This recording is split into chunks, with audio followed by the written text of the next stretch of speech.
The Untouchable Don, the rise and reign of Carlo Gambino. Carlo Gambino didn't fit the image most people had of a mafia boss. He wasn't loud, he wasn't flashy, and yet he was more feared, more respected, and more powerful than nearly anyone else in the American underworld. This is the untold story of how a quiet, unassuming Sicilian immigrant climbed to the top of the American mafia, outlasting rivals, evading prison, and creating a dynasty that changed organized crime forever. 5 crime family bosses. In the world of organized crime, 5 names dominate the New York scene: Gambino, Genovese, Lucchese, Bonanno, and Colombo. These families shaped the American mafia, forming a criminal empire that operated like a corporation, each with its own hierarchy, code, and influence. But of all the bosses who led these families, one stood apart: Carlo Gambino. His leadership didn't rely on fear or bloodshed. He ruled through silence, subtlety, and strategy. And in doing so, he built the most powerful crime family in America.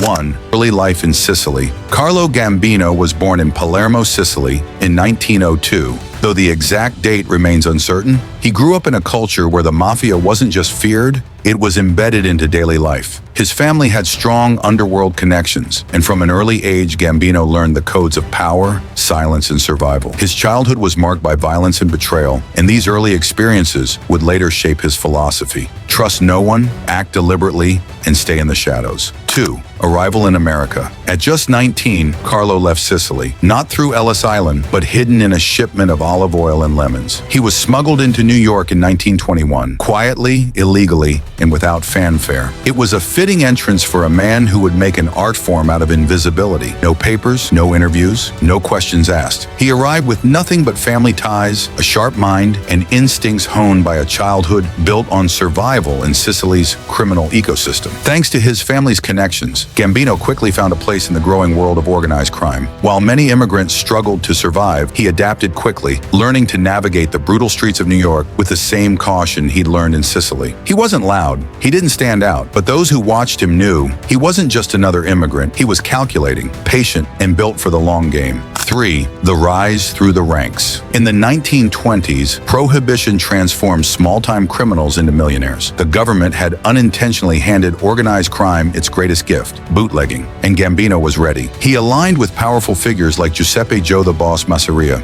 gaining wealth and influence through liquor distribution. But these were violent years, filled with gang wars, betrayals, and public shootouts. To survive, Gambino relied on his instincts. He knew when to speak and when to stay silent, when to fight and when to disappear. While others chased attention, Gambino built alliances and studied every move like a chess player, preparing for checkmate. 4. Seizing opportunity. By the 1930s, Gambino had become a key figure in the Mangano crime family. When prohibition ended, many mobsters lost their fortune, but not Gambino. He diversified. He moved into gambling, extortion, and loan sharking. And most importantly, he avoided law enforcement. In 1937, he was arrested, for the first and only time, for tax evasion. He served just 22 months. After that, he kept his name out of headlines. His self-control and ability to remain unseen allowed him to rise while others fell. Behind closed doors, he maneuvered strategically, waiting patiently for his moment. 5. The power shift. That moment came in the 1950s. The Mangano brothers, who had led the family, were both found murdered in 1951. Officially, the killers were never identified, but the result was clear: Gambino took power. Some say he orchestrated their downfall. Others claim he simply stepped into the vacuum.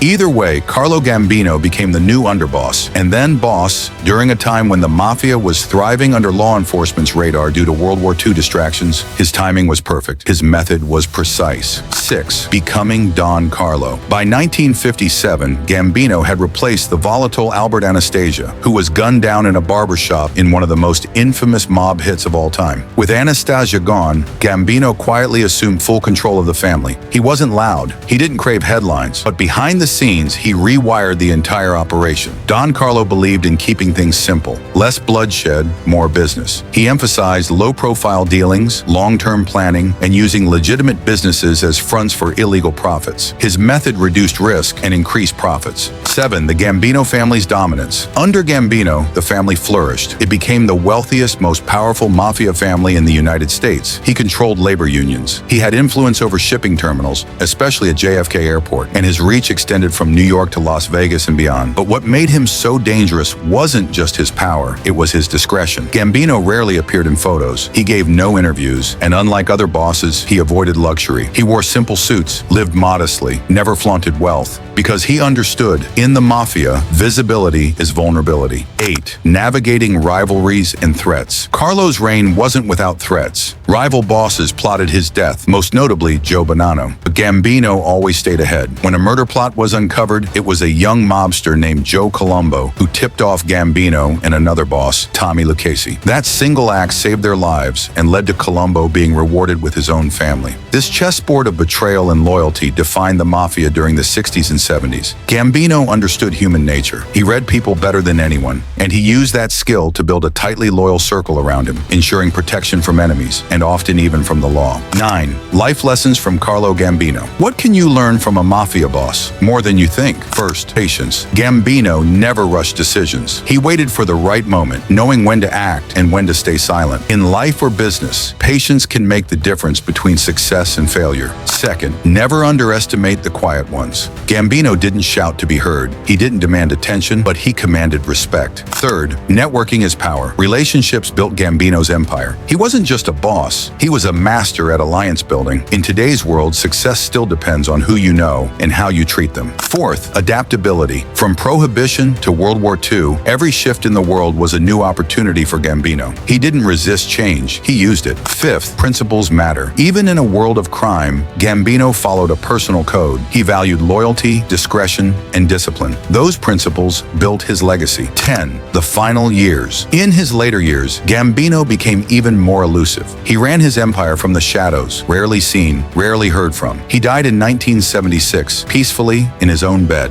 something few Mafia bosses ever achieved. By then, the Mafia was changing. The FBI had turned its full attention to organized crime. The RICO Act had been passed, allowing prosecutors to charge entire organizations instead of individuals. The days of untouchable bosses were ending. But Gambino had avoided the storm. He served less than 2 years in prison over his entire career. He never got caught in a wiretap. He never testified, and he left behind an empire. His final move, however, sparked controversy. On his deathbed, he appointed his brother-in-law, Paul Castellano, as successor. That decision eventually led to conflict, betrayal, and the rise of another infamous figure, John Gotti. Carlo Gambino was never the loudest, never the richest, never the most violent, but he was, without a doubt, one of the most brilliant leaders the Mafia ever saw. His legacy is one of patience, strategy, and a deep understanding of human behavior. He turned silence into strength. He turned caution into dominance. And he proved that in a world full of killers, the smartest man in the room is the one who doesn't need to raise his voice.